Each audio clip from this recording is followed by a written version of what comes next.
नमस्कार, दस्तक में आपका स्वागत है। मैं हूं श्वेता सिंह। ये विजयदशमी कुछ खास है। यकीनन देश का हर त्योहार बहुत खास है तो विजयदशमी भी खास है। लेकिन प्रधानमंत्री नरेंद्र मोदी ने कल जिस तरह विज्ञान भवन में कहा कि ये विजयदशमी कुछ खास है, तो लगा यही कि दशहरे के मौके पर मोदी कोई बड़ा ऐलान कर सकते हैं। दरअसल भारत की सबसे पुरानी रामलीला कही जाने वाली लखनऊ की रामलीला में कल पीएम मोदी शिरकत करेंगे। यूपी चुनावों से पहले मोदी के इस कदम के राजनीतिक संकेत खोजे जा रहे हैं और सबकी जुबान पर यही सवाल है कि क्या मोदी कल धार्मिक मंच से कोई राजनीतिक ऐलान करेंगे।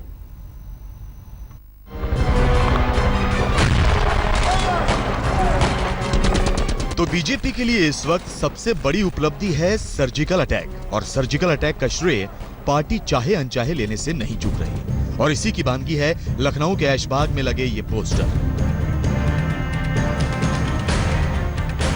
पीओके में सर्जिकल स्ट्राइक के बाद प्रधानमंत्री मोदी पहली बार लखनऊ आ रहे हैं और लखनऊ में वो ऐशबाग की रामलीला में आ रहे हैं। लेकिन उस रामलीला पर भी सियासत होना तय है, क्योंकि जहां रामलीला होनी है ठीक उसके आसपास कई ऐसे पोस्टर्स लगे हैं जो कहीं ना कहीं सियासत को न्योता देंगे। ये देखिए, एक पोस्टर लगा है जिसमें प्रधानमंत्री मोदी बाकायदा हैट लगाकर और साथ में जो गृह मंत्री राजनाथ सिंह है उनकी तस्वीर है और साफ लिखा है Lucknow welcomes Avengers of Uri at Aishbagh Ramlila. इस तरह के बड़े पोस्टर इस तरफ भी लगाए गए हैं और इसमें साफ तौर पर प्रधानमंत्री मोदी और गृह मंत्री राजनाथ सिंह को एक साथ दिखाया गया है और फिर वही बात लिखी हुई है। हालांकि बीजेपी का कोई नेता ये बोलने को तैयार नहीं है कि पोस्टर से पार्टी का कुछ लेना देना है। यानी मुमकिन है कि पोस्टर कुछ उत्साही कार्यकर्ताओं ने निजी हैसियत से लगाए हों। लेकिन इन पोस्टरों ने साफ कर दिया है कि लखनऊ के ऐशबाग में कल जब पीएम मोदी दशहरे के मौके पर पहुंचेंगे तो सर्जिकल अटैक का मुद्दा छाया रहेगा। अब सवाल यही है कि मोदी क्या कुछ बोलते हैं या सिर्फ रावण दहन कर वापस चले जाएंगे। लेकिन पीएम मोदी के तीर भले कल रावण पर चलें, निशाना यूपी की सत्ता होगी, ये भी साफ है। हम आने वाले दिनों में विजयादशमी मनाने वाले हैं। यह विजयादशमी देश के लिए बहुत खास है। दरअसल मोदी वाराणसी से सांसद हैं और इस वजह से अब यूपी उनकी नाक का सवाल है। मोदी को बखूबी मालूम है कि दिल्ली का रास्ता लखनऊ से होकर आता है। यूपी विधानसभा चुनाव में जीत 2019 के दावे को और मजबूत करेगी। बीजेपी को यह भी मालूम है कि यूपी में समाजवादी पार्टी में घमासान मचा है और बीएसपी में भगदड़, यानी यूपी के दो प्रमुख विरोधी दल राजनीतिक बिसात पर बैकफुट पर तो हैं ही, और यही बात बीजेपी का दावा मजबूत करती है। बीजेपी को यह भी मालूम है कि सर्जिकल अटैक के बाद मोदी का कद और बढ़ा है और यही वजह है कि दिल्ली के बजाय लखनऊ आने का मौका मिला तो वो चूके नहीं। राम हमारे आदर्श थे, उनकी हम लीला यहाँ पर कर रहे हैं और मोदी जी हमारे नायक हैं, वो यहाँ आ रहे हैं। इसमें कोई राजनीति नहीं है, किसी प्रकार की राजनीति नहीं। फिर ऐशबाग की जिस रामलीला में शरीक होने पीएम मोदी आ रहे हैं उसे गंगा जमुनी तहजीब का प्रतीक माना जाता है। कहा जाता है कि खुद तुलसीदास ने इसकी शुरुआत की थी।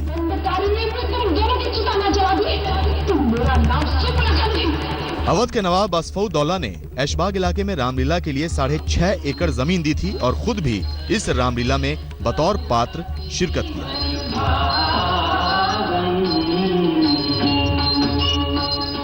लखनऊ में रामलीला का जो पहला मंचन हुआ वो ऐशबाग में ही हुआ। ये तो सिद्ध है, क्योंकि अयोध्या के बैरागी यहीं डेरा करते तो यहीं रामलीला करते। यानी आतंकवाद के खिलाफ गंगा जमुनी तहजीब की खास मिसाल के बीच हिंदू आस्था के प्रमुख पर्व में शरीक होकर मोदी एक तीर से कई निशाने साध रहे हैं। जाहिर है विरोधी परेशान हैं। चुनाव बिहार में होता तो शायद बिहार में रावण जलता, वहां पर लोग जाते। चुनाव है, हमारे 18 भारतीय जवानों की चिता की आग अभी पूरे तौर से ठंडी भी नहीं हुई है, लेकिन फिर भी प्रधानमंत्री श्री नरेंद्र मोदी अपने राजनीतिक स्वार्थ में या लखनऊ में ही दशहरा मनाने के लिए आ रहे हैं। तो यूपी की राजनीतिक बिसात पर मोदी की दशहरा चाल का इंतजार सबको है। क्या मोदी दशहरे के मौके पर बीजेपी की तरफ से चुनावी ऐलान करेंगे? पार्टी के नेताओं को ऐसा लगता है, इसलिए उन्हें लगता है कि कल के बाद शायद सूबे में बीजेपी को नई रफ्तार मिलेगी और विरोधी मोदी की संभावित चाल का इंतजार इसलिए कर रहे हैं क्योंकि उनकी अगली चाल मोदी की चाल के बाद ही तय होगी। कुमार अभिषेक, लखनऊ, आज तक। प्रधानमंत्री कार्यालय से लोग तरह तरह के सवाल पूछते हैं। कुछ दिन पहले पीएमओ से मोदी के संबंध में एक सवाल यह भी किया गया था कि क्या प्रधानमंत्री मोदी ने राजनीति में आने से पहले रामलीला में काम किया था, अगर हां तो कौन सा किरदार निभाया था। इस सवाल के जवाब में कहा गया जो सूचना मांगी गई है वो रिकॉर्ड का हिस्सा नहीं है। खैर, मोदी जी कल लखनऊ जाएंगे तो बात बेबात राजनीति होगी यह तय है, लेकिन लखनऊ से इतर दिल्ली का रुख करें तो यहां भी रामलीलाओं में राजनीतिक अखाड़ेबाजी की अपनी परंपरा है जो इस साल भी जारी है। वो जो बानर आया था लंका जला दिया, वो सर्जिकल स्ट्राइक वाला। तो बीजेपी सांसद मनोज तिवारी रामलीला में अंगद बने तो भी सर्जिकल स्ट्राइक का जिक्र नहीं भूले, यानी रामलीला में चाहे अनचाहे राजनीति का तड़का लग ही गया। भूमि बन जाएगी। वो जो बानर आया था लंका जला दिया, वो सर्जिकल स्ट्राइक वाला।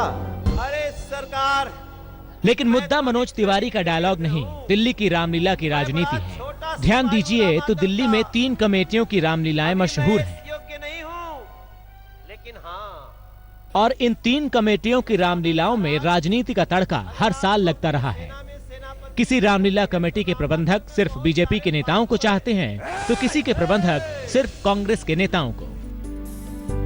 जैसे साल 2014 में पीएम बनने के बाद भी रामलीला मैदान की रामलीला में बतौर मुख्य अतिथि नरेंद्र मोदी को नहीं बुलाया गया, क्योंकि कमेटी के प्रमुख जेपी अग्रवाल कांग्रेस के नेता हैं। साल 2015 में भी यही विवाद हुआ, लेकिन विवाद बढ़ा तो जेपी अग्रवाल को पद छोड़ना पड़ा। अलबत्ता मोदी दिल्ली में थे नहीं तो पहुंचे नहीं, और इस साल तो नरेंद्र मोदी लखनऊ में रावण दहन करेंगे। और ये हाल दिल्ली की सबसे पुरानी रामलीला मैदान की रामलीला का नहीं है, बाकियों का भी है। वैसे रामलीला ग्राउंड की रामलीला की ऐतिहासिकता इस बात से समझी जा सकती है कि साल 1850 में अंतिम मुगल सम्राट बहादुर शाह जफर ने इसे शुरू करवाया था। अंग्रेजों ने बंद करा दिया, लेकिन फिर 1911 में पंडित मदन मोहन मालवीय की पहल पर फिर से रामलीला की शुरुआत हुई। लेकिन ऐतिहासिकता से किसे मतलब है, क्योंकि सच यही है कि रामलीला कमेटियों का अपना राजनीतिक झुकाव है और रामलीला के आसरे वो संभावित वोट बैंक पर भी नजर गड़ाते हैं। राजनीति और रामलीला का कॉम्बिनेशन बहुत ही पुराना कॉम्बिनेशन है, और दोनों को बनाए रखना ये संस्था के लिए बहुत ही मुश्किल काम हो जाता है। जब एक पार्टी हावी होने लगती है या दूसरी कहती है उसको बुलाना है या उसको नहीं बुलाना, ये हमारे लिए एक बहुत ही चुनौतीपूर्ण विषय हो जाता है। ये शब्द बोलना था, ये हमारे डायरेक्टर का भी निर्देश था। तो मैं एक एक्टर हूँ, मुझे जो बोला जाएगा वो बोलना है, लेकिन मैं भी इससे सहमत था, क्योंकि चीज़ें बहती रहनी चाहिए। जो नयापन आ रहा है उसको हमें स्वीकार करना चाहिए। दरअसल दिल्ली में 10 से ज्यादा बड़ी रामलीलाएं होती हैं, और इन रामलीलाओं का क्रेज अभी भी कम नहीं पड़ा है। तो ये रामलीलाएं शक्ति प्रदर्शन का मंच भी हैं और अपने आकाओं को खुश करने का जरिया भी। वैसे दिल्ली की लवकुश रामलीला में रावण वध यानी दशहरे पर इस बार दिल्ली के मुख्यमंत्री अरविंद केजरीवाल पहली बार मुख्य अतिथि होंगे। प्रधानमंत्री, गृह मंत्री या फिर मोदी सरकार के किसी बड़े नेता के न आने से खाली हुई जगह भरने के लिए कमेटी ने केजरीवाल को चुना। हमने उनको, राहुल जी को, सोनिया जी को भी आमंत्रित किया था, और हमारे यहाँ तो जो भी है मंदिर में आने पे किसी का रोक, किसी की बैन नहीं होना चाहिए। दिलचस्प ये है कि जिस रामलीला का आयोजन दर्शकों को सत्य, नैतिकता और आदर्शों का पाठ पढ़ाने के लिए किया जाता है, उसी रामलीला में राजनीति इस कदर घुस चुकी है कि उसका हर कदम राजनीति से प्रेरित ही लगता है। यूं तो रामलीला धार्मिक मेला है, लेकिन इसमें राजनीति का भी जबरदस्त खेला है। यही वजह है कि राजनेताओं के दिल में रामलीलाओं के मंच के लिए जबरदस्त क्रेज होता है, वहीं रामलीला समितियों के लिए राजनेताओं का और राजनीतिक दलों का। ये भी उतना ही सच है कि रामलीला समितियों के लिए राजनीतिक दलों का प्रभाव भी है और साथ ही उनका दबाव भी। कैमरामैन अनिल जायसवाल के साथ संजय शर्मा, दिल्ली, आज तक। चलिए अब कश्मीर का रुख करते हैं। आतंकवादी बुरहान वानी के एनकाउंटर को 90 दिन से ज्यादा बीत चुके हैं और तभी से घाटी में हालात सामान्य नहीं हो पाए। सरकार की तमाम कोशिशें नाकाफी साबित हुई हैं और इसका सबसे ज्यादा असर पड़ा है स्कूली बच्चों पर। तो हम अभी ऐसे ही प्रिपरेशन कर रहे हैं, लेकिन इससे कुछ हासिल नहीं होगा क्योंकि हमें माइंड डिस्टर्ब है। तो अभी पढ़ाई करते हो? सर अभी नहीं, हम घर में बैठे होते हैं। हमारे भाई जेलों में से नहीं निकलेंगे और हमारे कश्मीर का हल नहीं करेंगे तब तक स्कूल बंद रहेंगे। और स्कूल वगैरह कब से नहीं जा रहे? 3 महीने हो गए। 3 महीने? तो कैसे करते हैं फिर, कैसे पढ़ाई करते हैं? ट्यूशन। तो स्कूल को मिस करते हैं? हाँ। तो अभी पढ़ाई कैसे होती है वहाँ पे? अभी आप पढ़ाई कैसे कर रहे हैं? हम ट्यूशन जा रहे हैं। कब तक स्कूल खोलेंगे? जब तक कश्मीर का हल नहीं होगा। तो घाटी के बच्चों के लिए स्कूल दूर हो चला है, और स्कूलों का आलम क्या है ये भी देख लीजिए। जी, ये घाटी के ही स्कूल है।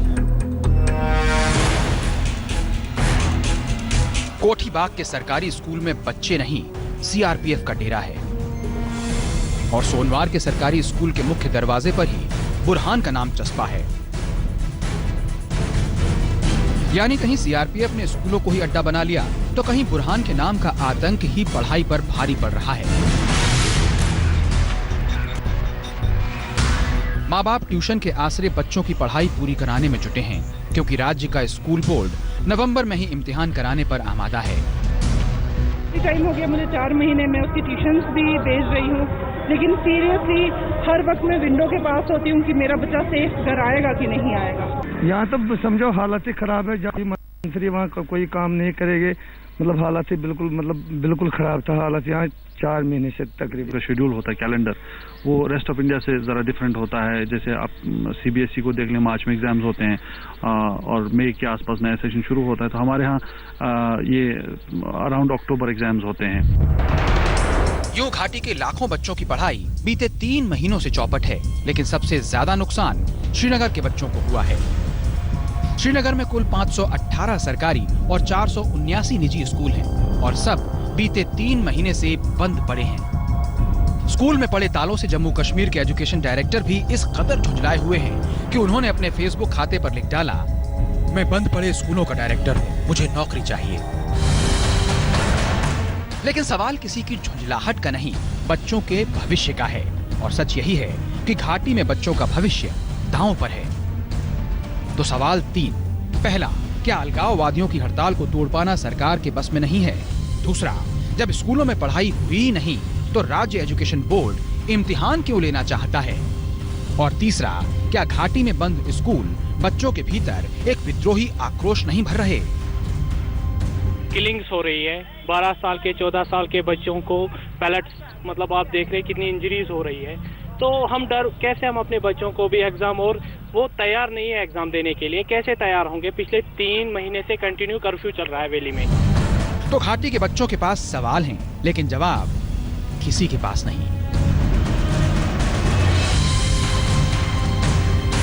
स्कूलों में ताला लगा हुआ है, झूले खाली पड़े हुए हैं, और जो बसेस हैं वो स्कूल के अंदर हैं, यानी कि बसेस स्कूल के बाहर नहीं है। इंतजार है कब स्कूल शुरू होंगे, क्योंकि अब इंतहा हो चुकी है। बच्चे घर में प्राइवेट ट्यूशंस ले रहे हैं, लेकिन स्कूल बंद हैं श्रीनगर के और घाटी के ज्यादातर।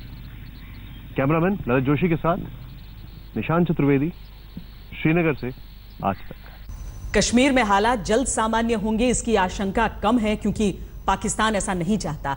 पाकिस्तान ने भारत को परेशान करने के लिए पूरी रणनीति तैयार कर ली है। यह अलग बात है कि पाकिस्तान के अंदरूनी हालात भी इतने बदतर हो चुके हैं कि वहां कब क्या हो जाए ये न प्रधानमंत्री नवाज शरीफ को पता है, न सेना प्रमुख राहिल शरीफ को। सर्जिकल अटैक के बाद तिलमिलाया पाकिस्तान भारत को परेशान या कहीं बर्बाद करने के लिए एड़ी चोटी का जोर लगा रहा है। इस कड़ी में पाकिस्तान का सबसे खतरनाक प्लान भारतीय संसद पर हमले की साजिश का है, जिसे जैश के आतंकी आईएसआई की अगुवाई में अंजाम देना चाहते हैं। नवाज शरीफ की भड़काऊ बयानबाजी जारी है, और आज की पार्टी की कार्यकारिणी की बैठक के दौरान नवाज ने कहा, भारत अगर आजादी की लड़ाई को आतंकवाद के बराबर मानता है तो ये उसकी गलती है, और पाकिस्तान आजादी की मांग कर रहे लोगों को समर्थन देता रहेगा। यानी नवाज शरीफ आतंक की राह छोड़ेंगे नहीं, और दूसरे शरीफ यानी राहिल शरीफ आतंक की राह पर कैसे चला जाए इसका पूरा प्लान बना रहे हैं। इसी रणनीति के तहत रविवार को राहिल शरीफ ने एलओसी का दौरा किया और सेना के जवानों से बात की। दरअसल पाकिस्तान को सीधे समझ आ रहा है कि अंतर्राष्ट्रीय स्तर पर वो घिर गया है। आलम यह है कि मसूद अजहर पर वीटो लगाने वाला चीन ब्रिक्स में पाकिस्तान को अलग थलग किए जाने पर कुछ भी नहीं बोला। सार्क सम्मेलन के दौरान पड़ोसी देशों के रुख ने पाकिस्तान को हैसियत बता दी। कश्मीरी मुद्दे पर अमेरिका के दखल की पाकिस्तानी कोशिश को अमेरिका ने ही बार-बार ठुकराया। On the Kashmir issue, our position has not changed. We want this to be worked out between both sides. The issue of Kashmir. और सिंधु जल समझौते से लेकर MFN स्टेटस वापस लेने की भारत की कोशिश ने पाकिस्तान को परेशान किया। आतंकवाद की जिस बिसात को मोहरा बनाकर पाकिस्तान भारत को शह देता रहा है, इस बार वो मोहरा पाकिस्तान को ही मात देने की स्थिति में आ गया है, क्योंकि अंतर्राष्ट्रीय स्तर पर खराब छवि से पाकिस्तान परेशान है। नवाज शरीफ चाहते हैं कि आतंकवादियों के खिलाफ कार्रवाई कर सेना छवि को सुधारने की कोशिश करे, लेकिन राहिल शरीफ ISI के साथ मिलकर आतंकवाद के आश्रय ही भारत को मात देना चाहते हैं। और यही वजह है कि पाकिस्तान में बैठा लश्कर कमांडर साजिद जट इंटरनेशनल बॉर्डर पर पाक रेंजर्स की वर्दी में घूम रहे आतंकियों को सीधे निर्देश दे रहा है। घुसपैठ के लिए 250 आतंकी तैयार बैठे हैं। आतंकियों ने कश्मीर में हमला करने के लिए 3 ग्रुप बनाए हैं, जिनमें से एक ग्रुप को महिला लश्कर कमांडर फातिमा लीड कर रही है। तो क्या भारत पर आतंकी हमला सेना की जरूरत है? हो जो भी, लेकिन नवाज शरीफ और राहिल शरीफ उस मोड़ पर आ गए हैं जहां थोड़े से हालात बिगड़ने पर पहले सेना और सत्ता दो हाथ कर सकते हैं, और चुनी हुई सत्ता अवाम की दुहाई देकर चुनाव के मैदान में जा सकती है। तो इंतजार कीजिए और देखिए अब क्या होता है। आज तक ब्यूरो। दरअसल हकीकत यह है कि ये दोनों केवल नाम के शरीफ हैं, लेकिन इन दोनों के अलावा जो तीसरी ताकत है उस पर इनका नियंत्रण कितना है, क्योंकि भारत अपनी तरफ से जब जब रिश्ते सुधारने की कोशिश करता है, वही तीसरी ताकत जो इन दोनों शरीफों द्वारा प्रायोजित है और समर्थित है, वही रिश्तों को बिगाड़ जाती है। रुक रहे एक ब्रेक के लिए, आप देखते रहिए आज तक।